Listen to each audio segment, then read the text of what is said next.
No, you're good. You're good. So listen, as I was saying, number one thing first that I told Stan and I think he agreed with was before we do anything, we got to build our bond.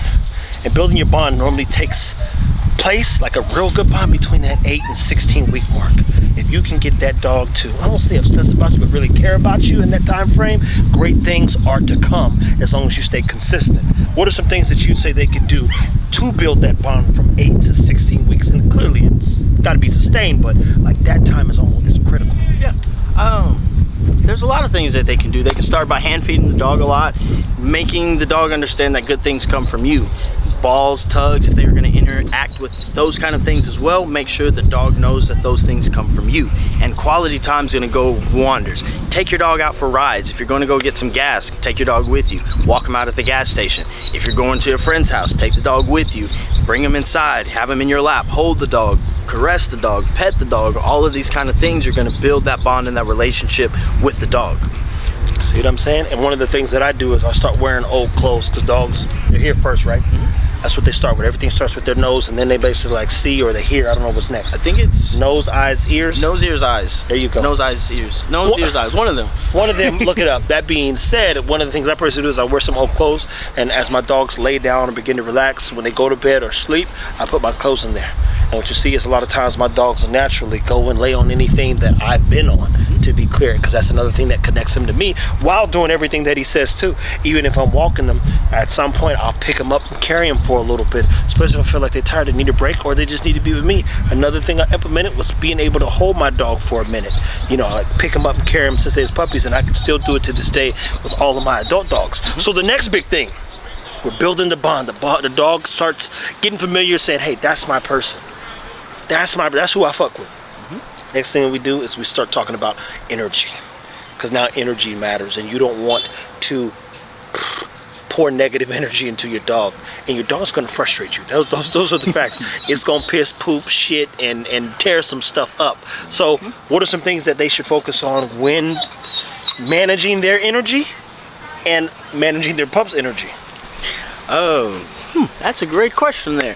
So some things you want to focus on, of course, is going to be you. How do you feel? Are you energetic? Are you tired? Are you in a bad mood? Did your girlfriend piss you off? Did your mom cut you out? Anything like that. You want to make sure that you're in the right headspace. Just like the dog, you want to make sure that they're paying attention to what's going on as well, because they are going to reflect your energy when it comes to working with the dog. And look, people, here's the thing about energy. One of the most important things about energy is watching your pitch, right? So let's say you go sit, sit, sit. That energy drop, the dog's no longer tuned in, and in some way, form, or fashion, it can turn into something negative. Yeah, because then the dog's going to start waiting for that change of tone to respond to the command, because the low tone commands necessarily don't mean anything because you never shown the dog that it meant anything. The dog doesn't know it means it needs to do it until you raise that tone. Yeah. So again, if you can't control the outcome, especially with puppies, don't ask them to do the commands. Give them something else. Give them a startle reflex. You can snap, you can whistle, you can clap, you can make noise, so they will not learn to ignore your commands. So, and get this, so that means the key to real energy and all the energy that you pour into your dog is managing yourself. That's the real key. And again, if you start having bad repetitions or you get annoyed easy, if I'm only good for 3, I'm gonna do 3 and move on. That's it. I might say, hey, come here, sit, sit. When that sit sounds like, come on, man, sit. The dog's no longer tuned in. It's no longer tuned in, and now we're talking about bad repetitions. They let the dog go play again. Recall them back. Sit, sit, sit, sit, sit. Boom. But you got to be conscious, if you would, of that energy that's coming out of your mouth, and for that matter, your body, your soul. You know what I mean? Yep. So next, you get into the commands. So people, 2 things that are very important in our experience and our opinion is both the bond. Start with the bond, then start practicing your energy. Then when you got some good energy and a good bond, or the bond's developing, you go into commands. And one of the most important commands, as Stan will tell you, is recall. Yep. And that's what we're going to show you next. Yep. Go ahead and kill it. So, let's go. Alright, so we're here with Jamarcus and his pup Nala, and we're going to work on some recall stuff. So there's going to be 2 forms of recall that you're going to want to use. There's going to be a casual recall, and then there's going to be a disciplined recall. Casually, that means the dog just comes and be in your vicinity. You'll work in a minute, little lady.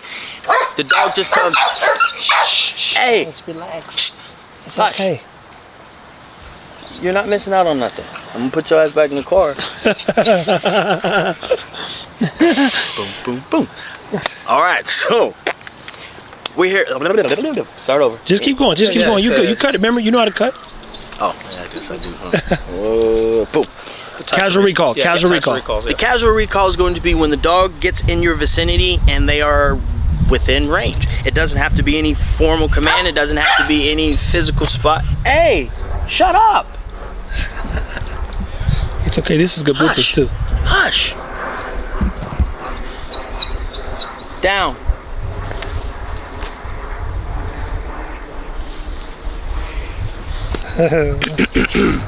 So, recall.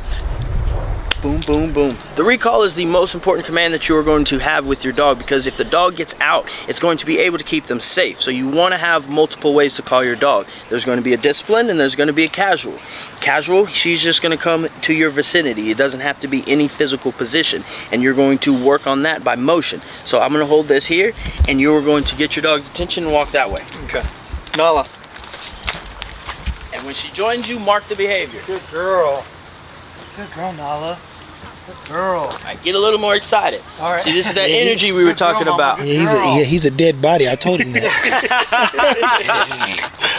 All right, so let's see if it'll work with me. So it'll be like, no, yeah, girl, come on, good job, good job, good. Come on now, come. See, all of a sudden her praise pick up. So you want to make sure, again, they're reflecting off of you. So get excited, especially with puppies. Yeah, good job. And you can you can repeat these kind of commands, because this isn't formal. This isn't a get here as soon as you can. This is a we're about to go. Come on, let's go. Yeah. And you see, they're getting excited about it because they're like, oh, we're leaving. You're about to leave me. I don't want you to leave me. So try that now. Smile. Yeah, there we go. Bitch. Come on, Nala. Come here, baby. Come on, Nala. Good girl, Nala. Good girl. Yeah, good girl. Come on, Nala. Come on, Nala. Come on, baby. There you Come go. on, Nala. Good girl. Yeah. Now, huh? Yeah, come on. So you can see the difference in his energy change when he raised that level up. She got more excited. Now she's engaged. Now she's jumping up on him. And this is the behaviors that we want our dogs to be at whenever we are working with them. We want them at that high level, because if they're chasing a squirrel and we call them, they need to know that we are more important. Oh, man. Never no moment with dogs, people. He's a nut. But we want them to know that there are fun stuff from us, and we're going to be at that high level, and that squirrel might not. So the next thing we're going to do is, this is the formal. Okay. This is when she has to come and sit. I use the word front for that. You can say cheese, you can say here, whatever you want it to be. Gotcha. But this is going to be that formal, that it has to be this particular way. Gotcha. And if it's not, you can actually correct the dog when they're messing up in this instance, because they know exactly why they're being corrected. Yeah. So what you're going to do is, you're going to use your lure on this one. Get it in front. You're going to call her front, and you're going to tell her sit. And when she sits, you're going to give her a treat. So you use front as your to lure her, correct? Yeah. And then sit as the command to get her to obviously sit. So eventually, you're going to tell her front, and she'll do it on her own. So front means come to me and be seated. It doesn't mean just sit down. Gotcha. So if she's over here, front, she's going to come and sit before she gets that reward. And this is a discipline. She has to be in this position before she gets that reward. And the casual, as long as the dog comes, that's what we're marking. It doesn't need to be that formal, that end point. With this one, this is where it ends. It has to be this way. Gotcha. So give And that then a you shot started with a leash. I mean, you can. She's paying attention to you. You use a leash to polish. You use a leash to make sure you can control the outcome. It's more of a just in case. I want to make sure the dog understands the positioning without the leash, because if we're always restraining, we're not training. Gotcha. If we're always helping them out, they're not really understanding what they're supposed to be doing. So you can use your movement, you can use your motion. If you need to use the leash, that's when you will. But she's following you now, so just drop it, get that lure right in front of her nose, because we can literally draw everything we want her to do with just that lure. Gotcha. So I'm just luring her, get it in front, and then Yes, I'm good, girl. I don't have nothing. So let's go get you a computer so you can put this stuff. Like two more. Good girl. What's up? Do you like two more fronts? And then we'll close out. Come here, Nala. Come here, baby. Come on. Come on. Come on. Front. All right, so the thing, so you don't want to have too much energy as well. So especially with pups, we want to make sure we're slowing down and putting them in proper position. Gotcha. Because if they lose that lure, we can't follow it. So if you're moving too fast, she's going to lose that lure. So you want to slow down and just be precise about your motion. Gotcha. It's not necessarily the speed that this is moving. It's going to be Like I got the bite pillow or something out here. Yeah. and even then, it's the same thing with the bite pillow. You don't want to be moving for no reason. Gotcha. Every step, everything that you're doing has to have value, especially with the dog, because they are paying attention to the small things that we're doing. Gotcha. Try it one more time. Okay. Come here, Nala. Come here, baby. Come on. Good. Come on. Good. Come on. All right. Yes. Good girl. Good girl, baby. So one more thing, when you go to tell her to sit, you're going here, and it's like it's working, but it's kind of slow. Yeah. So if you get it closer to her nose and then pull her head back, she's gonna sit quicker. Gotcha. So here to there is gonna work a lot more than up here. Gotcha. When she gets more confident, she's gonna start jumping for this treat. Yeah. We want her to know that, hey, boom, that's the behavior we want you to do. Okay. Come here, Mama. Come here, baby. Come on. Come on. Come on, Mama. Yes. Good girl. So a little more quicker though with that front to back. Yeah, I mean, you'll get it. It's just, you gotta find your rhythm and your routine as well. I'll start working with him too so he can see kind of like right there.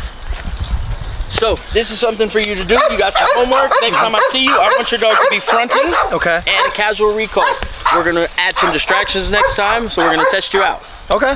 So this is what you like to do, people. You got to make sure your dog understands what's expected. So he's gonna go home and practice in a non-distraction environment. And the next time he sees me, we're gonna put him through the test. So y'all stay tuned for more.